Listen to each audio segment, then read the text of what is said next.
रही। और चरण सिंह सप्रा, आप तो मिले बाकायदा चुनाव आयोग में, आपने भी ऐसी ही शिकायतें दर्ज कराई कि भाई वोटर बढ़ भी गए और वोटर कम भी हो गए, ईवीएम पर भी ठीकरा फोड़ते नजर आए।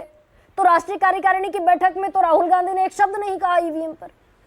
वो तो खड़गे साहब को नसीहत देते दिखे कि भाई बहुत गड़बड़ है, संगठन को ऊपर से नीचे तक दुरुस्त करना है। गलती अपनी और ठीकरा ईवीएम पर और चुनाव आयोग पर। नहीं, देखिए गरिमा जी, मैं आपको साधुवाद देता हूं, आपने आज ये विषय लिया है। दरअसल ये एको आ रहा है, मुझे भी एको हटवाने के लिए जरा बोल दीजिए।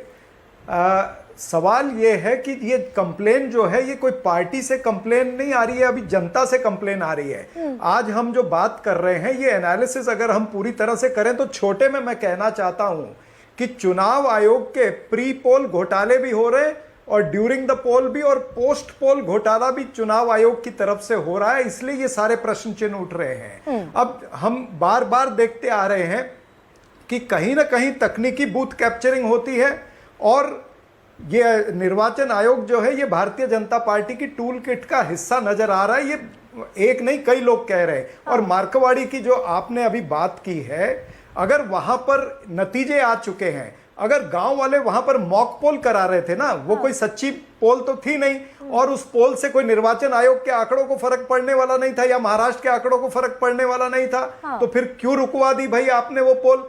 कहीं ना कहीं आपको भी लगा ना कि दाल में कुछ काला है या चोर की दाढ़ी में तिनका है, इसीलिए प्रशासन ने और इलेक्शन कमिशन ने मिलकर के मार्कड़वाड़ी का जो मॉक पोल होना था ये उसको रुका दिया इन लोगों ने। तो कहीं ना कहीं एक इक्का मिल गया क्या चरण सिंह सप्रा? आप खुद जानते हैं महाविकास अघाड़ी ने प्री इलेक्शन सर्वे कराया महाराष्ट्र के भीतर, और उस प्री इलेक्शन सर्वे में आपको लोकसभा चुनाव रेप्लिकेट होते नतीजे नहीं दिखे। क्लियर इंडिकेशन था आपके सर्वे में, आपने सर्वे कराया था ना। ये सर्वे की बातें झूठी है। ये किसी ने प्लांट की हुई स्टोरी है। मैं आपको बताता हूं, जो आप सब्जेक्ट पे हैं उस सब्जेक्ट पे रहिए। देखिए, आपने ठीक कहा, कांग्रेस पार्टी ने भी कंप्लेन करी थी। हमने 19 अक्टूबर 2024 को कंप्लेन करी थी कि आर्बिट्री डिलीशन हुआ है, और फिर हमने ये भी कंप्लेन करी थी कि 47 लाख वोटें जो हैं वो पिछले 4 महीने में ऐड हुई हैं। 5 वर्षों में 37 लाख वोट ऐड होती हैं और 4 महीने के अंदर 47 लाख वोटें ऐड होती है।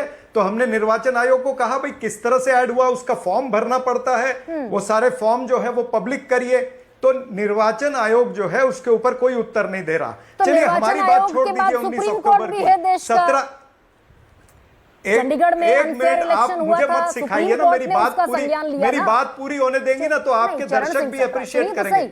मेरी बात पूरी होने देंगे ना तो आपके दर्शक अप्रिशिएट करेंगे। नहीं, मैं आप मेरी भी सुनिए। सुप्रीम कोर्ट ने कॉग्निजेंस लिया और आपके फेवर में फैसला आया ना।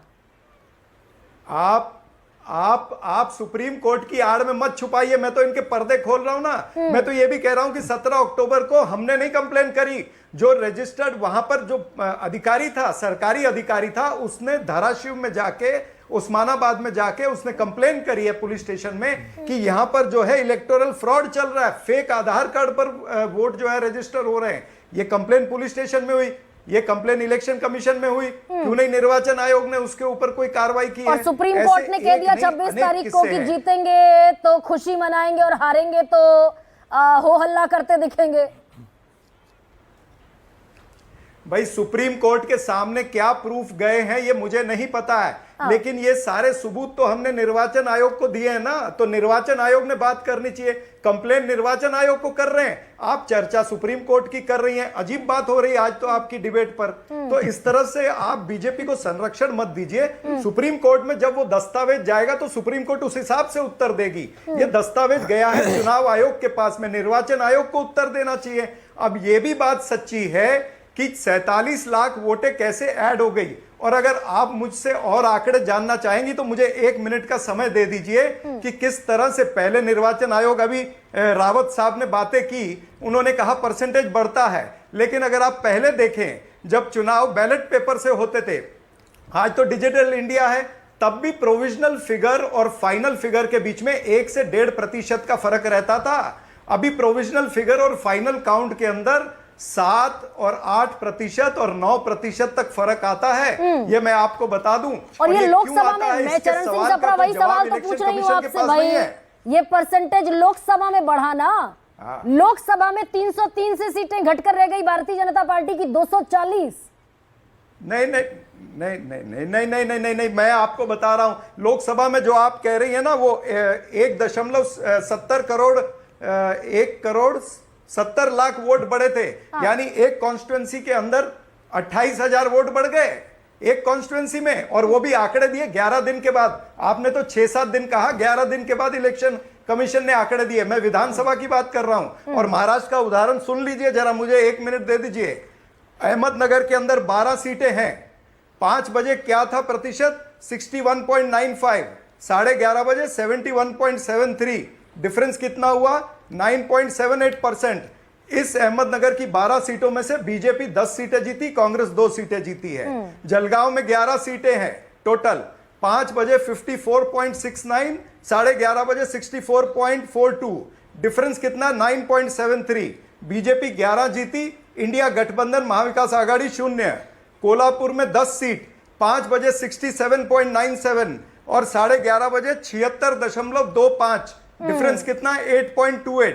तो चरण सिंह बीजेपी सप्रा, 9 सुप्रीम सीटें, कोर्ट के दरवाजे महाविकास तो आघाड़ी खुले 1 हैं। सीट। ऐसे ये बड़ा 9 आसान डिस्ट्रिक्ट सा है। सवाल पूछ रही हूँ मैं आपसे। हाँ तो मैं एक ये मैं जानती थी आप सुन लीजिए महाराष्ट्र ना, की 10 सीटों 9 का डिस्ट्रिक्ट, वोटिंग परसेंटेज मुझे बताएंगे जिनमें मैक्सिमम बीजेपी जीत गई। के अंदर सुप्रीम कोर्ट के दरवाजे खुले कि नहीं खुले चरण सिंह सप्रा? 9 डिस्ट्रिक्ट के अंदर इसी तरह की परसेंटेज है। मैं आ रहा हूं सुप्रीम कोर्ट पे भी। जल्दी से कह दीजिए। 9 डिस्ट्रिक्ट के अंदर इसी तरह की परसेंटेज है। और कन्नड़ विधानसभा के अंदर क्या हुआ? एक गांव में टोटल वोट 396 और वोट्स पोल्ड 312। वोट काउंट कितना हुआ? 624।